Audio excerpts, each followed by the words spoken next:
Hello everyone and welcome to another report on the state of co-prosperity sphere. This one dealing with 1968 and recorded on 1st of January 1969, which is pretty nice, I think. So it was another strong year for the sphere. We could maybe even call this a sphere year because we had just over-the-top growth in some of the countries, including Japan. I'm really happy with the progress we're getting. And after a strong 1968 report, I'm happy to say that we're going to have a really nice 1969 report as well. So let's get right on with it. The first place, as usual, belongs to Empire of Japan. We have had a really nice year after the 4.11% in 1966. 1967 gave us 4.4%, and the last year saw a growth of 4.7%. So Japan is now sitting at 281,880 million American dollars in GDP, which means we have a total growth of 12.1% since the start of the game. Really nice, really nice. Second place, as usual, belongs to Republic of China. Now, Republic of China has a book growth of 15.81%, but that's just on the paper because they have managed to unite their territories, and that is where this massive growth comes from. When you look at the 1966 report, at that point they had 61.09 billion, and then they dropped significantly, only to rebound right now. Now there has still been a significant growth of 4.5 billion actually since 1966, but it would look much less impressive if we actually know how much all of those territories combined had. But still, 65.57 billion is pretty good. They have about 1/5 of the economy of Japan, it seems. Yeah, that sounds about right. Third place, however, has changed hands. It is no longer a state of Manchuria. It is now state of Guangdong. They have had just unbelievable growth in the past 4 years. 9.95%, 12.8%, 11.58%, and now 13.75%. So they rightfully jumped over Manchuria with 37.8 billion American dollars in GDP. And the state of Manchuria is now fourth with growth of 3.48%, which is, nothing bad, nothing really to be sad about, but still it is nowhere near what they have gained. Now, if you look at the total numbers, you will see that China has grown by 74.43%, Guangdong 78.22%, and state of Manchuria by only 6.56%. Is that correct? Yeah, it is correct. Damn, they really are liking that. They had a really rough couple of years back then. Yeah, minus 9% at the very beginning, and then they're slowly rebounding since then. So, really, not great. But, we have 12.1, so we're not those to speak. Fifth place, as usual, Assad Hind government. What we expected of them, they delivered 3.39%. Pretty nice growth, another in the row of pretty decent growth. Currently 27.81% overall. Sixth place belongs, as it did last year, to Confederate Cities of Grenada. They had a fairly slow growth this year of only 0.97%, but still a growth nonetheless. They had a little bit of a shrinkage last year, so it's nice to see them turning things around and heading in the right direction. Place number 7 belongs traditionally to Philippine Shotorange Seifu. They had a growth of 1.75%, which means they are currently at 6.96 billion American dollars. Total growth is still 190% since the start of the game, but yet again, it is due to them annexing the neighboring republics. 8th place belongs to the Republic of Indonesia, which had a growth of 1.73%, now at 6.48 billion. 9th place belongs to Shinan Administrative Office, which is now back. They have had a year, I don't know if it's good or bad.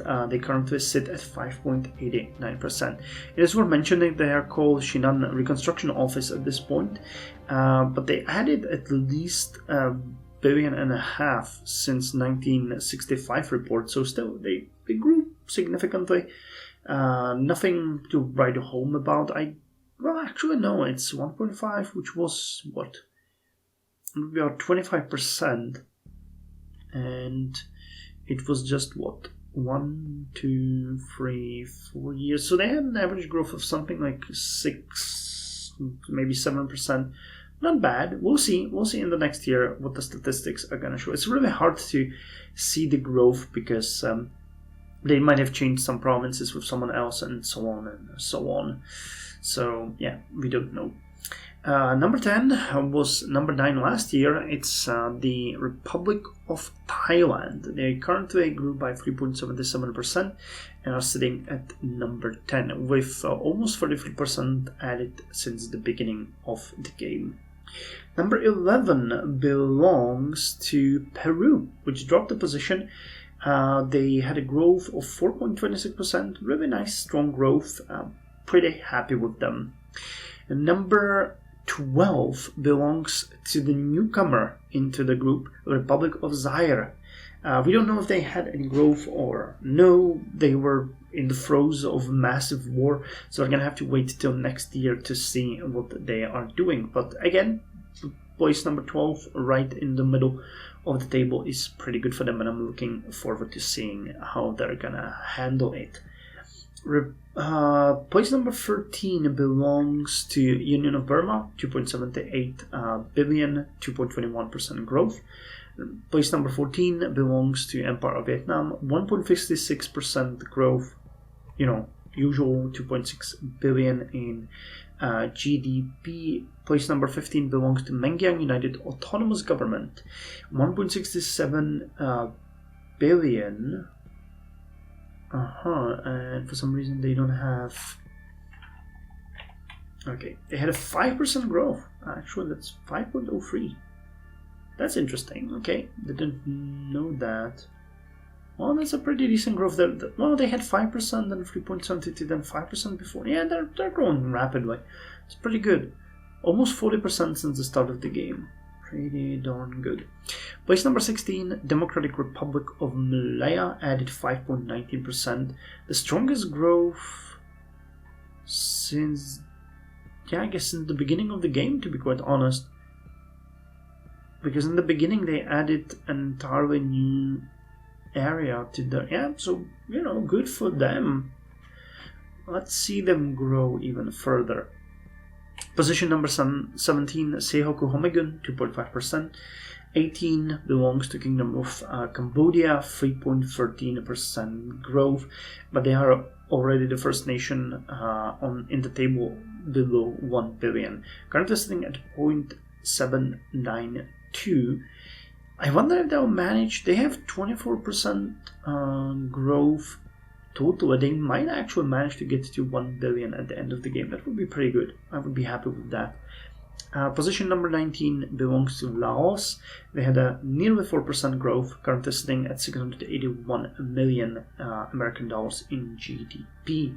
Position number 20 belongs to another newcomer, Union of African Socialist States. They're just slightly above $500 million American dollars in GDP at 512 million. Position number 21, you can see that these guys dropped by 3 places, belongs to Nampogui Sekan. They added 1.22%, currently at 414 million. And position number 22 belongs to Bhutan, which added a nice 2.83%. After the slowing down last year, they're back to... Actually, they're almost at 3%. I don't think they... Well, they had it in 1967 report. But it's the second strongest year since the start of the game. Pretty good. And position number 23 belongs to the nations that were eliminated at this point. So that gives, just so you know, Yunnan, Guangxi, and Jinshan Administrative Office, Guizhou Province, Amur. I hope they will live long and prosper, at least in our memories. And that's that. So as far as the top 10 world economies go, we can see that we have some changes in the table. Position number 1 belongs to America. Again, United States added 2.15%. Their growth is fairly slow when you look at the numbers. They haven't really done all that much. Unfortunately, they didn't really have any bad years or like terrible years either, so no recession or anything. So they're still growing. 375,680 million American dollars. Second place belongs to us as Japan. We added 4.7%, currently at 281,880 million. But I'm a bit worried we might drop to place number 3 because Großgermanisches Reich added 8.48%. That's insane. That is nearly double-digit growth. So they're currently at 275.15 billion, and if they have another year like this, they will replace us as number 2 in the world. So hopefully not. Hopefully not. Regno d'Italia is sitting firmly at place number 4 with 2.68%. They're not threatened, and they're not threatening anyone else. Position number 5 belongs to United Kingdom as usual, with 94.39 billion GDP. I'm really hoping that they will manage to get to 100 billion by the end of the game. They should. We're gonna see. They should actually get there in just a couple of years. Position number 6 belongs to Republic of China. Again, we know that they have a massive growth this year, but we'll see. We'll see. Position number 7 belongs to Brazil. Another strong year for them. 45.68%, 8.45% in growth. Really not bad. However, we have a change at position number 8.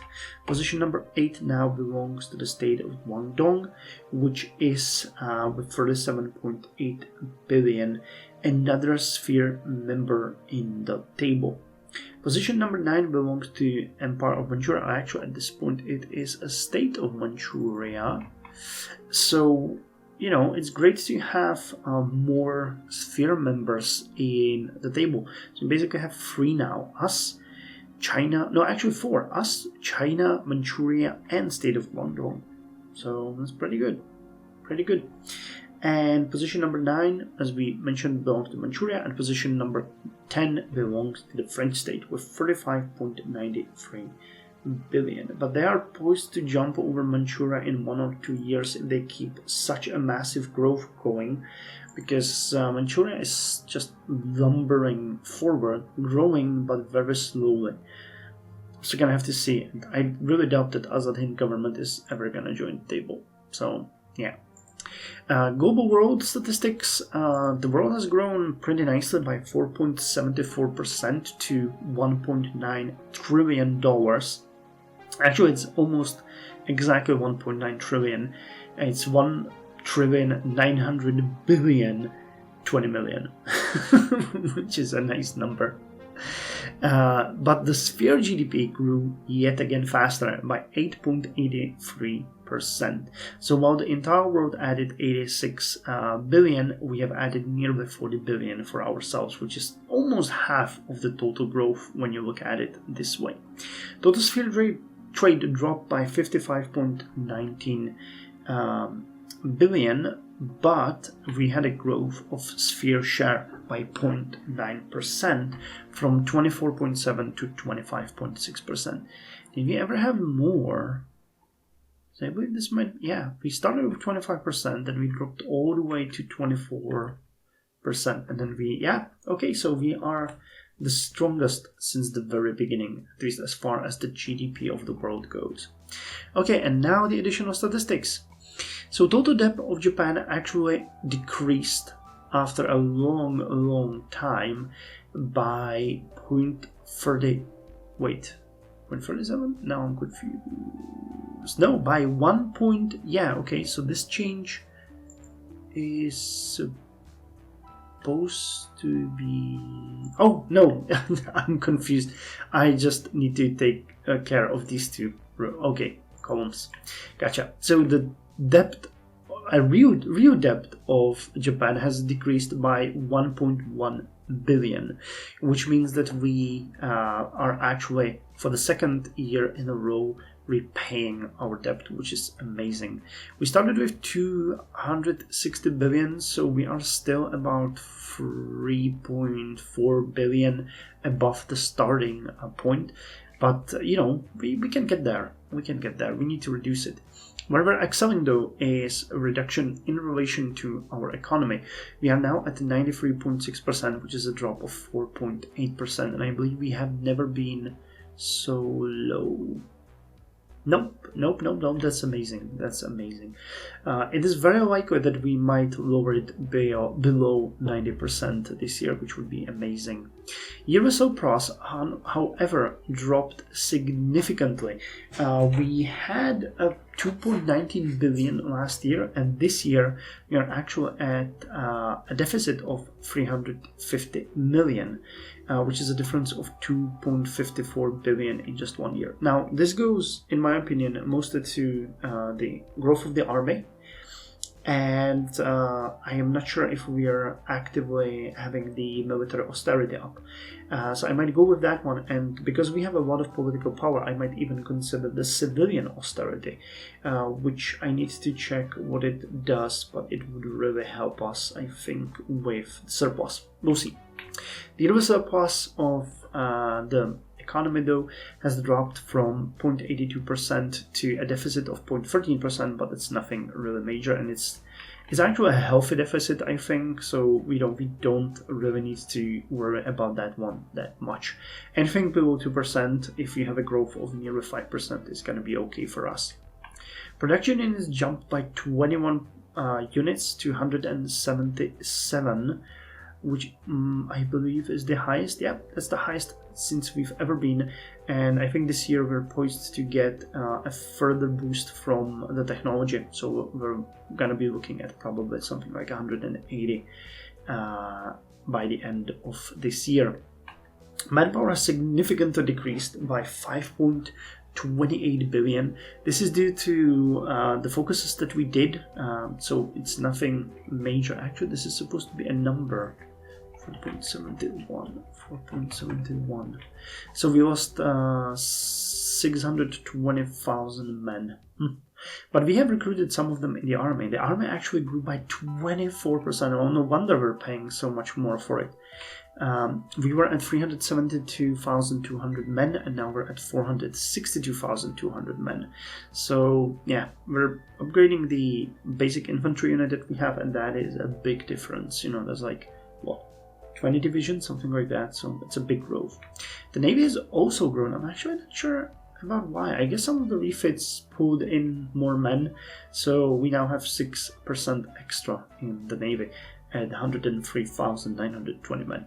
Air Force, the same size. Population of Japan increased by 4,180,000 men, which is a healthy growth. I'm happy with that. Actually, the growth has been pretty nice.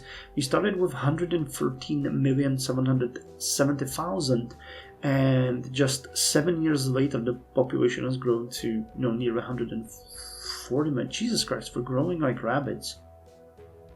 Maybe even unrealistically so. The poverty rate has dropped to 34.9%.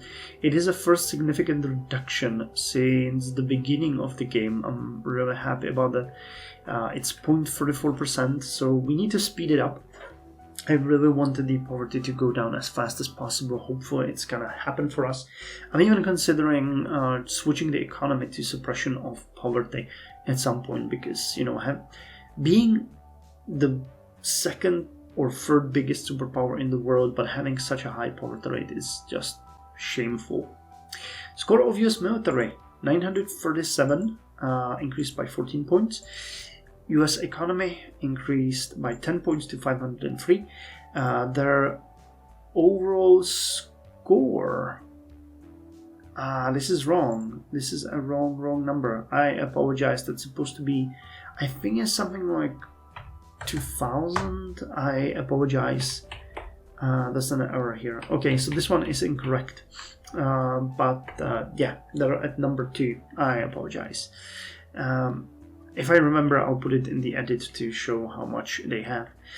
Score of German military increased by 13 points. Score of German economy increased by 2 points, so they are at 781 and 427. Actually, it's kind of interesting. Their economy increased by 2 points, yet they have a growth of, what was it, 8.48%. What the hell is going on in Germany anyway?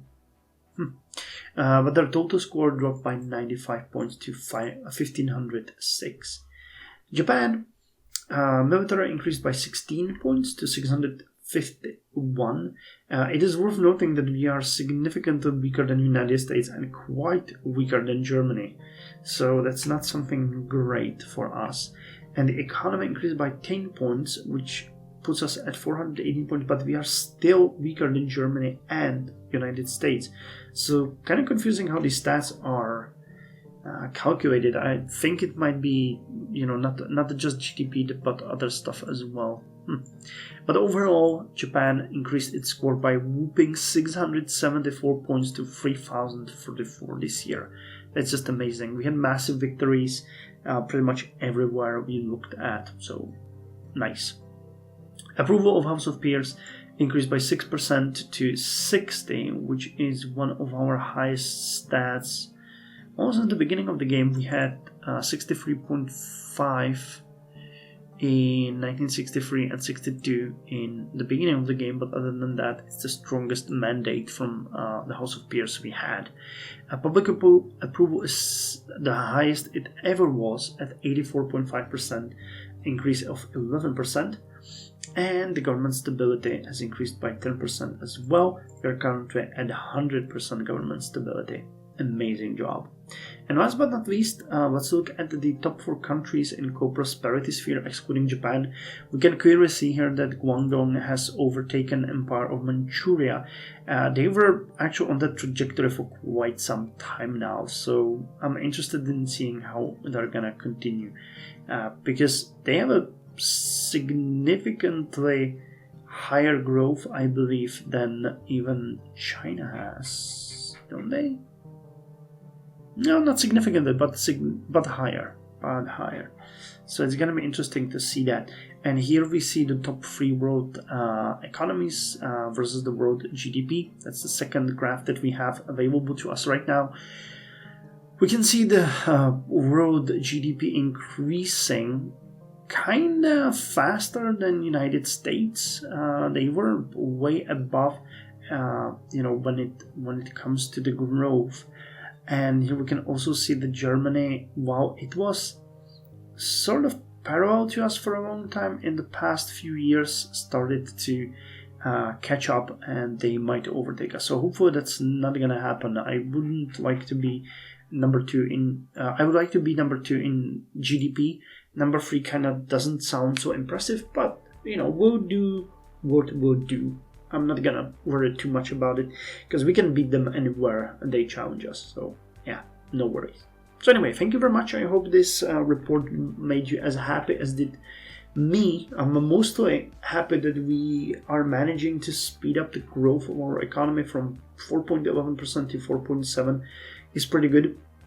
We got a lot of these, extra billions from the bills that we passed, which is over, but we added a number of percent in the past few months through focuses, so hopefully we're going to be able to keep it above 4% this year as well. It's probably not going to be 4.7, but it might be 4.01 or something like that. Depends on how the inflation is going to behave, I guess, which is semi-random, I believe. So see you in the next episode.